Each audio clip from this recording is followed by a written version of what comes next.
Chart totally sideways છે, કોઈ ખાસ મોમેન્ટમમાં પર્ટિક્યુલર કાઉન્ટરમાં અત્યારે નથી જોવા મળી રહ્યું. 197 પાસે કાઉન્ટર ટ્રેડ કરે છે. છેલ્લા ઘણા દિવસથી કાઉન્ટર 180 થી લઈને 220 ની વચ્ચે ટ્રેડ કરે છે. વ્યૂ ડેફિનેટલી હોલ્ડ કરીને ચાલવાનો બની રહ્યો છે. નો ડાઉટ થોડોક હજુ આ કાઉન્ટર ટાઈમ લઈ શકે છે રિકવર થવા માટે, બટ વ્યૂ ડેફિનેટલી હોલ્ડ કરીને ચાલવાનો બની રહ્યો છે. જે દિવસ કાઉન્ટર 220 ની ઉપર ટ્રેડ કરવાનું ચાલુ કરશે એના પછી કાઉન્ટર ઉપરમાં 270 સુધીની મોમેન્ટમ બતાવી શકે છે. તો અત્યારે આ લેવલ પર વ્યૂ પોઝિટિવ સાઈડનો છે, હોલ્ડ કરીને ચાલવાની સલાહ રહેશે.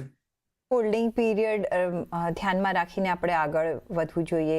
તમને શું લાગે છે કેટલો પીરિયડ લઈ શકે છે આ કાઉન્ટર?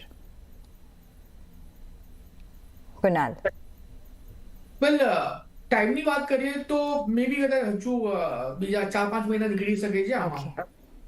ઓકે, તો હજી પણ જો તમે 4-5 મહિના જો વેઇટ કરશો તો સારું રહેશે તમારા માટે. તમે અત્યારના હોલ્ડ જ કરજો પિરામલ ફાર્માના કાઉન્ટરને.